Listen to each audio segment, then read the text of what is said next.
Today is February 8th, 2024.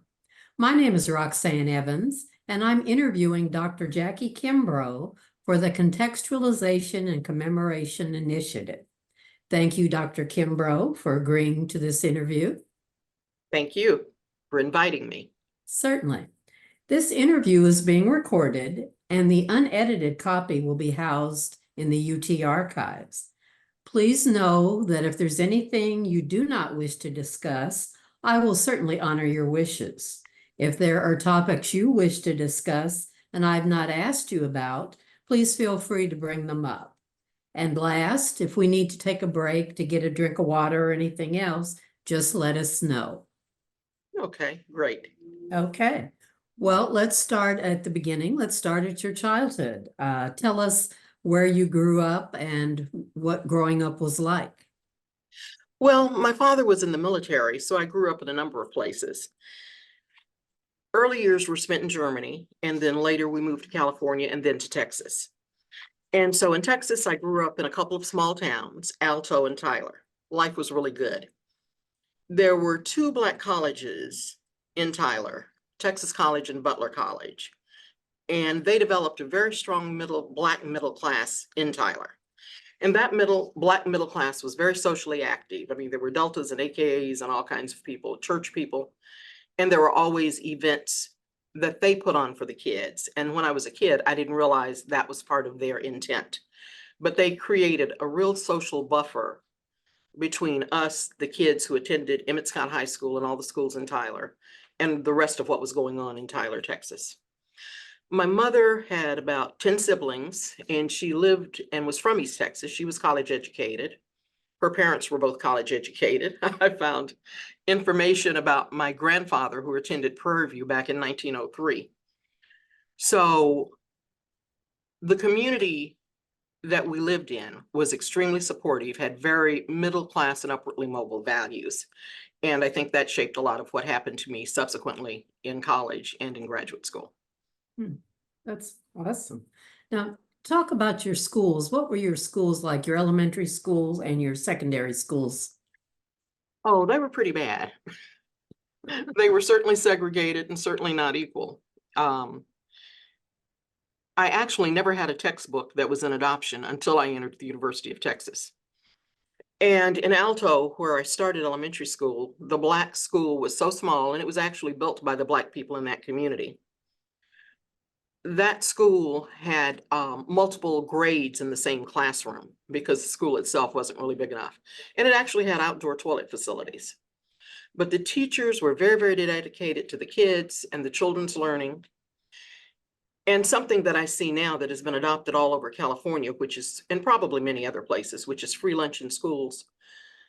The teachers there made sure that the kids from that rural community had food regardless.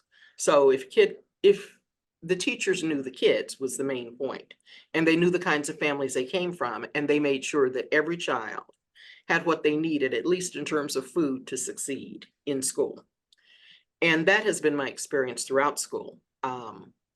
When we moved from Alto to Tyler, Texas, which is where I finished high school, I love those years at Tyler, Emmett Scott Junior High School and Emmett Scott Senior High School, because again, the teachers were so committed. The teachers were very knowledgeable about the impact of segregation in Texas and on the kids.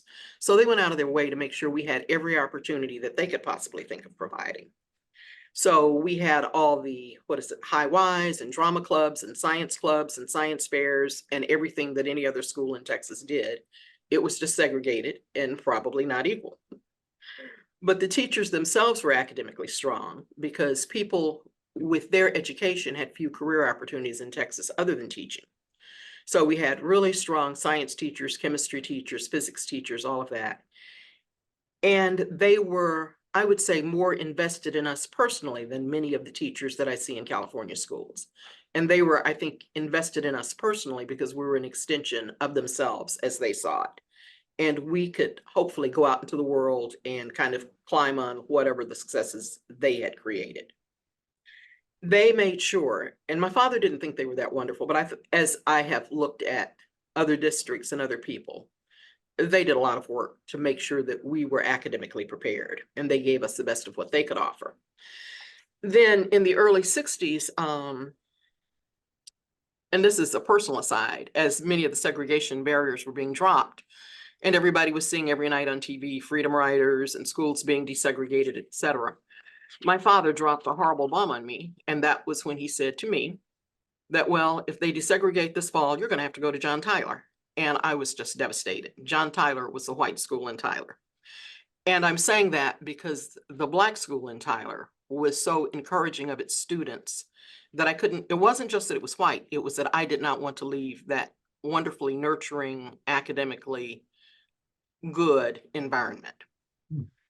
So we know how that story ended. Texas certainly didn't desegregate schools that early. So public schools were not desegregated, and I didn't have to go, and I continued where I was. Okay.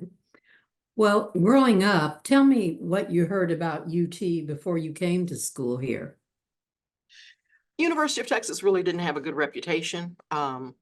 Several of the women that my mother knew, and some of the men who were teachers, I think had tried to do graduate work there, and they were not treated well.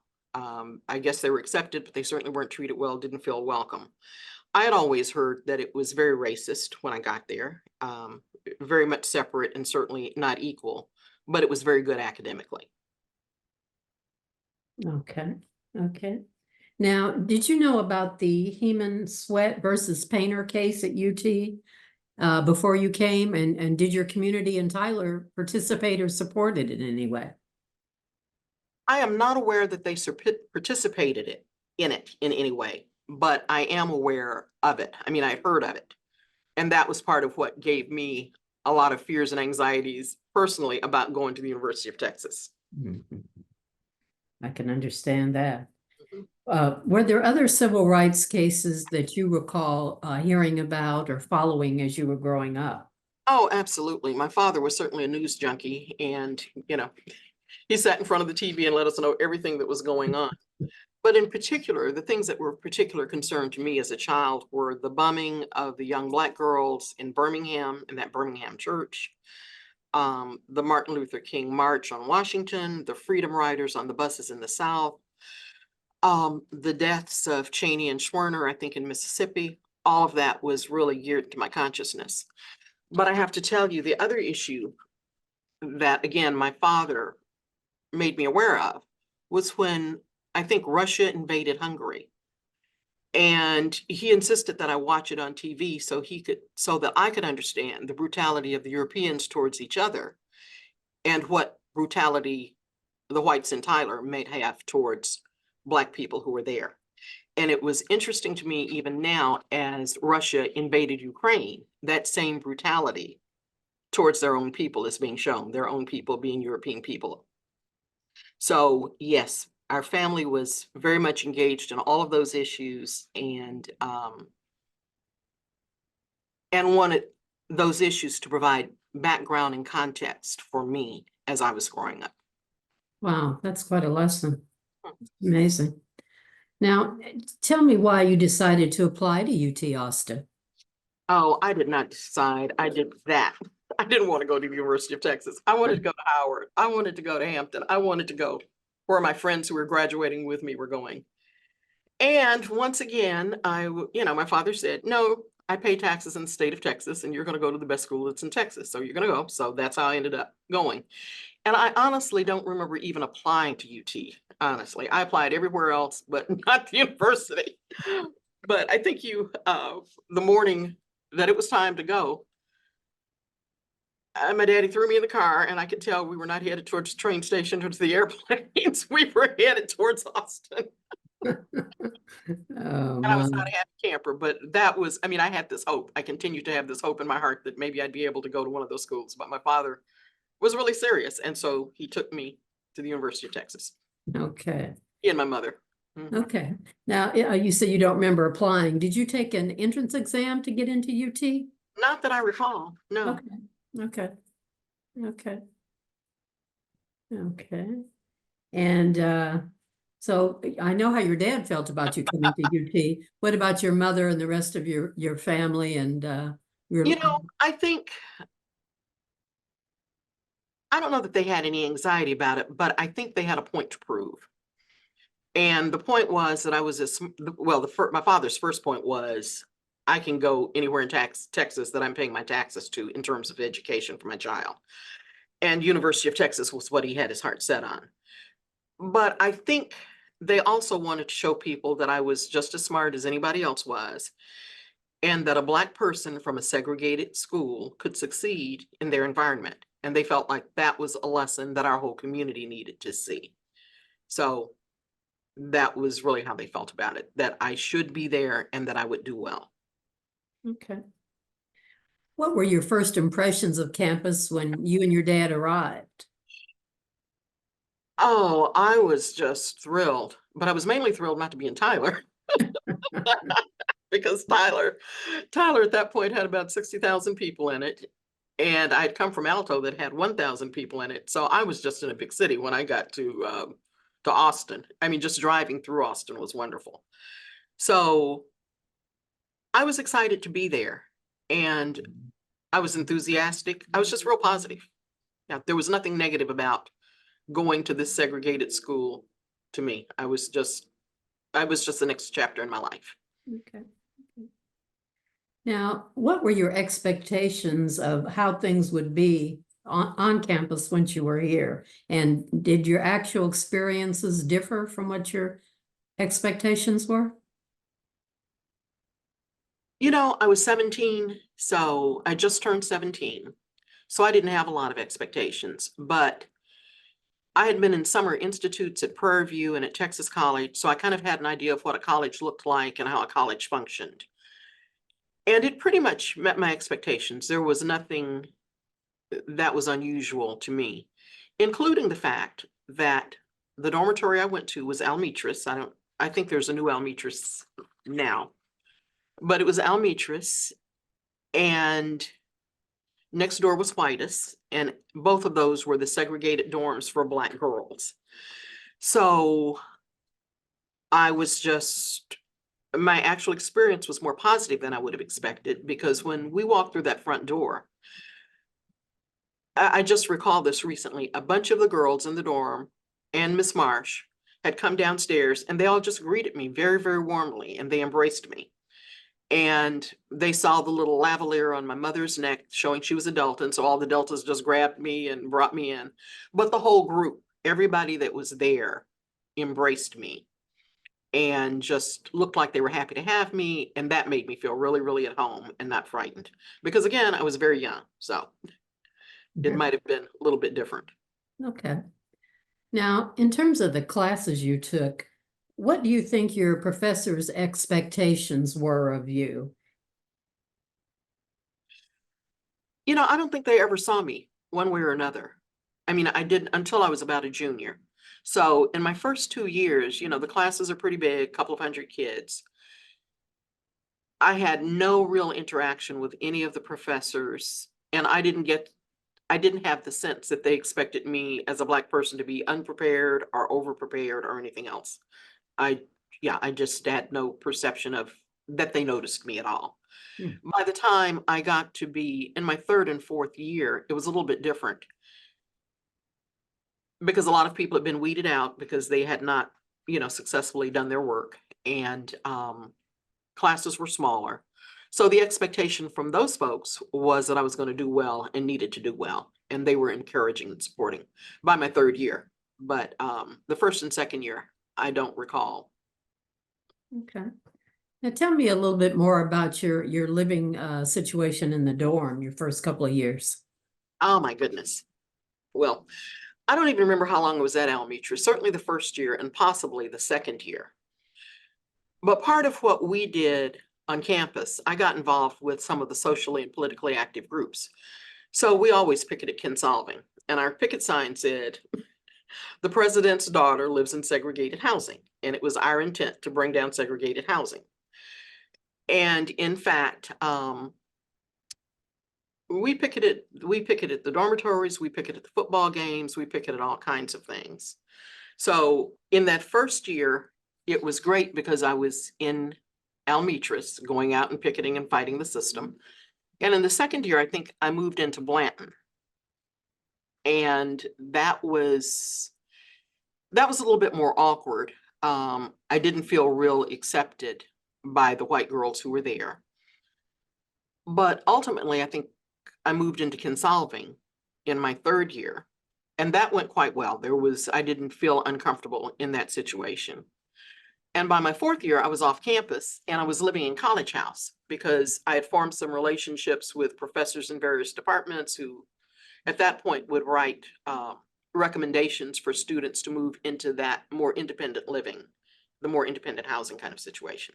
Okay, wow. Now you mentioned you don't recall a entrance exam. Now, did you have to take a swimming test for PE? Yes, I did. Okay. And what are your memories of that? Actually, I passed it because I was a very good swimmer. So, Ah, but I think I was the only person in Almetris who passed that test, but I wow. passed it. It was exhausting. And I remember when I got out, I was just almost ill. Physically, it was very physically challenging. Okay. Yeah, I was feeling, you had to swim several laps. I don't remember how many, but it was competitive swimming almost. Wow. Hmm. Mhm. Do you remember any other limits on any physical education classes you might have taken? No, I don't. Nothing unusual about them? No, I don't think I took any other physical edu. I tested out of the swimming class and I really don't remember any other physical education classes. Okay. Now tell me a little bit about your classroom interactions, particularly your interactions with other students. They were probably infrequent because the university really was, the classes were largely white and there were maybe one or two Black students in each class. And there just was, you might sit next to kids of other races, but there really was not that much discussion. But there was a woman, a young girl in a class, and I don't even remember what the class was. But she and I almost always took that class. When we left the class, we took the same route home. She lived in a co-op further down the street, and we discovered we were in the same class. So we struck up a friendship and began to study together. And that was a very positive thing. And it was positive. I'll tell you why it was positive. That interaction was positive because even though my grades were good, honestly, I was over at the University Methodist Church praying almost every night because praying for those grades to be good and praying that I understood the content. And she and I would go to the library together sometimes, and I asked her how she was studying, and what she explained to me was something that was a totally different way of studying than I had been taught when I was in school. So when I came out of high school, a lot of it was rote and memorization. And as she and I talked, I noticed that hers was more conceptual and understanding the perspective and point of view of whoever was teaching the class. Whether you agreed with it or not, you needed to understand their point of view. And that was a lesson that has stayed with me through a lot of other work that I've done. So things got easier after that. They really, really did. Wow. I learned a new way from this student, whose name I don't remember, of approaching the academic material. Interesting. Mhm. Now, tell me about your circle of friends, your closest friends there on campus. Oh boy, well, that changed too, because University of Texas was a total evolutionary experience for me. So when I came on, I was in a totally Black environment. When I left, I was in a very mixed and largely white environment.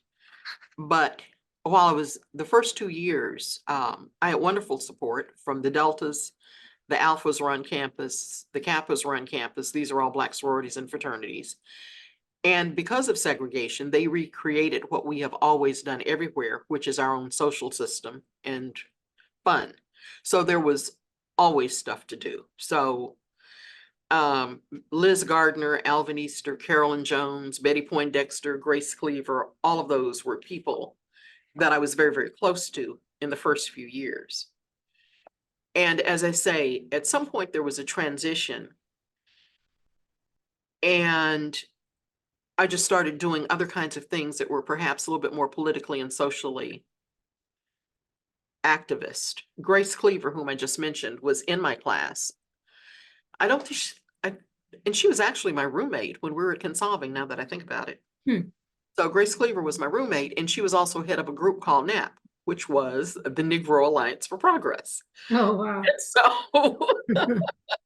And so we all would get together and plan demonstrations. Some of those were the ones that I was sharing, and others were actually out in the city, um, in front of, we were demonstrating and picketing against companies that did not accept Black people or did not want them around, that you could see by the way they treated us.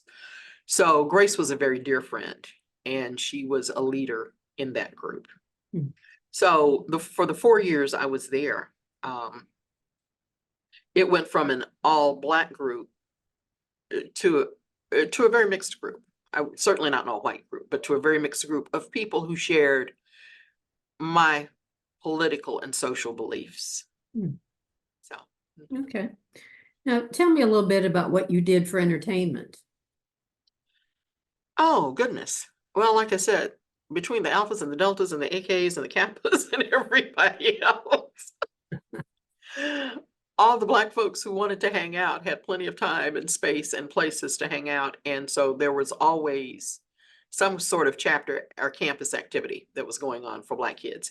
Mhm. Otherwise, we also went to movies. You know, there was, I don't know where the theaters were, but they were somewhere around. So there was always a movie theater to go to, or some nice restaurants on the drag that we went to. And I guess there were university events, but I swear I don't remember that many university events that I went to, university sponsored events. Mhm. But within the culture, the social culture that the Black Greek groups had created, there was always somewhere to go and something to do. And we also interacted with the kids in East Austin. So from time to time, we would go to their events, kids at Houston Tillotson and wherever else, whatever else was going on. But we were engaged. And I was going to ask you what your relationship was with the broader Black community in Oh, Austin while you were at UT. well, it was not that extensive, but it was definitely there. Mhm. So, for example, and this was very important, and it has become more important in my older age. Our little Delta group was very small. So when we were initiated, the Delta chapter in the city had to be part of that. And one of the people who was part of my initiation was Barbara Jordan, who at Oh, that wow. time, was, I think she was just a lawyer. She was not even in the Texas legislature yet, but she was a well-known figure in the community. And so that community, the Black community in Austin, was very supportive of us on that campus. And I remember on Martin Luther King Day, and well, which had just barely begun then when I was there, and a couple of other major occasions, there would be delegations of folks from Houston Tillotson, including their president on a couple of occasions came out. I think he was John King, came out Mm. and did things on campus with us, with the Black students. And I, in particular, ended up having to do some work in East Austin, um, because of some friendships that my mother had, and my mother in Austin, and said, well, you really need to go work with these kids. So it was a back and forth, interactive and supportive kind of relationship, even back then. Wow. Now, were you engaged or involved with the NAACP or other socially active groups in Austin that weren't necessarily campus groups? No, actually, I wasn't. The ones I was engaged in really were just campus based. Okay. Okay. Although, no, I guess this was campus based too. I think it was, oh, I can't believe I'm dredging this up. Students for Democratic Society, which I think Stokely Carmichael was president of at some point or another. SDS, Yes, yes. SDS, yes, they were right there on campus. And one of the better things that I did on campus was when he came to town, there was this huge rally. And he said some of the most radical things I had ever heard of in my life. I was like, oh my goodness, really? We can do that. So I don't know, I can't imagine that was sponsored by the university, but perhaps it was. But lots of students were there, lots of progressive leaning students were there. And that was just part of that broader learning experience, that we engaged in. Mhm. Well, it sounds like you were very politically and socially active. Now, what were some of the Texas civil rights cases or political events that really captured your attention? Well, actually, I mentioned NAP, which was organized and run by my roommate, Grace Cleaver, Negro Alliance for Progress. And we were frequently demonstrating, and especially in terms of the football games when there were never any Black players. Darrell Royal never had any Black players out there. And everybody would come, and when we play OU in Arkansas, and cheer them because they had Black players on their teams. And I can remember carrying our Black is Beautiful signs in those days. And some of the white people going to the games would say, well, you sure are Black. And the first time I ever heard that, I was like, because Black, it was not politically correct to call another Black person Black in a derogatory way. But I thought, I mean, it was a learning moment for me because I thought, yeah, I really am Black. Yes. And I am beautiful. And it was just, it turned out, it started off as a bad moment, but it turned into a good moment for me personally because I was owning that publicly, that Blackness that he had just called me, and it did not cause me any stress. I just thought about it and said, yeah, so I kept carrying my Black is Beautiful sign and loved it. Wow. But the other movements, some of my roommates were really involved in the Huelga movement, in the strike, and this was on behalf of the Mexican-American farm workers in South Texas. And they got us all involved, or I became all involved because those were my roommates. And to tell the truth, I didn't eat grapes for 30 years because really, I didn't eat grapes for 30 years. Wow. During the strike, we couldn't eat grapes. And so I only started eating grapes about 10 years ago. And then, of course, there was the anti-war movement. And that was very, very strong on campus among both the Black students and the white students. And several of the brothers of Black girls that I knew on campus had gotten killed very early on in that war. Mhm. Yeah. And so that was just a major life event for all of us, Mhm. that war. Mm. And of course, when, going back to the death of Kennedy, he was shot when we were there at the University of Texas. And there were just all kinds of things that just, he was killed in Dallas, not at the University of Texas, but we were at the UT. Yeah. And there were just all kinds of things like that. It was just a tumultuous time, and we were just all engaged with it. Wow. Now, going back to your academic life or more your campus life, what were the spaces you felt most welcomed at on the UT campus? It is so strange given the huge degree of segregation there, but I never felt excluded from anything. Well, the one thing I knew I was excluded from was there were frat houses all around, and the boys who were in the white frats were frequently out front, drunk, howling at the moon, doing whatever they did. And you knew to kind of steer clear of that. And I never had any incidents around me, but I did not feel comfortable around the young white men. Every place else, I was pretty comfortable. There was a co-op, there were shops up and down the drag. I used to hear people say, well, you can't try clothes on there. I always went in, I always tried on clothes, I always bought clothes. I felt included in all of that. Or let me put it like this, I did not feel anything that would have deterred me or made me feel uncomfortable entering any of those spots, except the white fraternities. So I steered clear of them. Okay. Now, did any of your friends or anyone you know have any encounters with the white fraternities that you recall? No, but they had a really bad reputation for kind of being aggressive. They did minstrel shows. They did all of that. And they'd be out in the front yard sometimes on the front porches of frat houses in parodies of Black people, that kind of thing. Yeah, it was pretty ugly. So I just would take another block or go around the block to avoid it. Well, you touched on a little bit about the activities and organizations you're involved in. Were there any specific campus organizations or activities that you were regularly involved in? Yes, actually, that's interesting.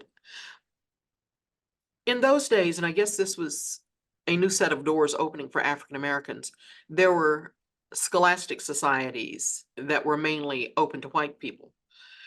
But I was tapped for spooks, which was kind of for the younger people, for the younger freshman, sophomore kids who had done well in school and could be part of that. There was another group called Orange Jackets, and I was tapped for Orange Jackets. And I think only person, one other Black person prior to me had been tapped for that. And that was Anitha Mitchell, who was actually, I think, one of the first Black girls to move into Kinsolving Mm. after the segregation of that dormitory ended. Then I was also in Angel's Flight. Angel Flight was what it was called. And I was Alpha Sweetheart. Oh, yeah, I was pretty active. Okay, great. Looking back, how do you think being at UT has affected you, have shaped your life, and perhaps shaped your career choices? I think so. I think it was a tremendous blessing. I have to say that. Because for many of us living in segregated Texas, and that's whites and Blacks and Mexican Americans and everybody else who came from segregated spaces, there was an openness and a diversity that it really fostered. So we all had the opportunity to meet other people from other races, other classes, other groups, and to learn from those people over time. And UT also gave me a tremendous sense of perspective. And I'm not sure the real parameters of it, but of perspective in terms of assessing situations and people and things that I needed to do. Mm. And I think it gave me a lot of confidence. By my junior and senior year, as I said, I was on a kind of a different path than I was my freshman and sophomore year, which was to be expected. And I was very interested in psychology, and I met and bonded with several of the psychology department faculty. And they kind of steered me towards UCLA for graduate school. And so I had no problems in getting in, and I came here and I did well. And actually, I think it was because of the knowledge and confidence and perspective that I gained while I was at the University of Texas, that in my first few years in graduate school at UCLA, I think I was 24, that I opened the business that I operate today. Wow. So, and I kind of really do credit the University of Texas for that, more so than UCLA, because I really was just brand new at UCLA, but I had a dream to do a particular thing in the community. And I did that, and that ended up being the Children's Collective, which is the company that now has maybe 130 or so employees, and it has been in existence for 51 years. That is truly amazing. Wow. And I really do credit the breadth of experience at the University of Texas with allowing me to move forward in the ways that I moved forward in areas that I knew nothing about and disciplines that I didn't know much about, with people that I was clueless about. But I had that confidence, having dealt with all of that at UT, to move forward with that in Los Angeles. Well, that's pretty visionary for 50 years ago. Um, that's really very impressive, because I did go to your website and study about the collective and what you do, and to have been 50 years ago, to have had the vision, Huh. that's truly impressive to me. Well, thank you. Nobody is more surprised than I am. If you had known me then, nobody is more surprised that something that I did 51 years ago is still here today and still very vital and very productive. Yeah, certainly. Mhm. Now, how do you thinking back to your time at UT, and if you've been on campus or, followed anything at UT, how do you think conditions might be different for African American students today than they were when you were on campus? I think a lot of the symbols are different. So when I was there, housing was so segregated that all the Black girls lived in one of two houses, Almetris or Whitus. And that kind of spoke to our segregation right there. I mean, just the fact that we were relegated to two small wooden Victorian houses on campus. And when I visited several years ago, maybe 10 or 15 years ago, there was this beautiful new Almetris dormitory that honored Almetris Marsh Duran, who was my house mother, and gave a legitimacy to everything that she was and everything that we were. Now, I don't know how much more of that has gone on. I've seen the statue of Barbara Jordan on campus. So I think even though when I was there, I did not particularly feel excluded because that was just not my personality or temperament. But the university processes and rules excluded people. I think now there's probably more of a sense of inclusion that students can come in and build on. And I think that's a very, very good thing. When I came, it was my father insisting, no, you've got to be the battering ram that beats down the door of segregation. And I certainly didn't want to do any of that. But I think now kids can go with the notion of I'm just another student here and, like everybody else. And that definitely was not the case when I was there. Okay, very good. Well, Dr. Kimbrough, is there anything I haven't asked you about that you'd like to share about your time at UT, your experience at UT? I think I have probably thrown in most of the things that I thought were really, really important. But I appreciate this project and you're asking me specifically because it's been a good trip down memory lane for me. I'm It glad to really, hear that. yeah, it has. Okay. Well, I'm going to thank you again for your time today and your information. And I hope that your weather improves and that you stay safe out there. I've been seeing Sun is some. actually shining today, so we're feeling better. Okay, excellent, excellent. And a few weeks back, a couple months back, I interviewed Precursor Linda Lewis, and she said to ask you about Betty Poindexter.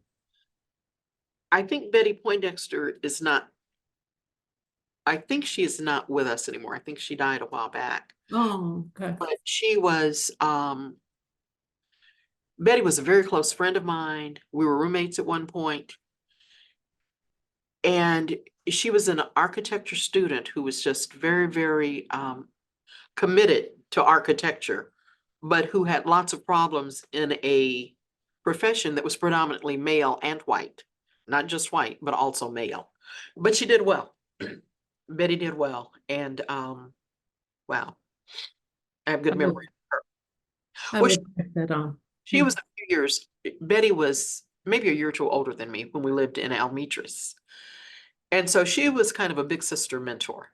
Okay. So any memory I have of her is just very, very, very fond. Okay. Well, thank you for sharing that. And again, thank you for your time, Dr. Kimbrough. We appreciate it. Well, thank you very much.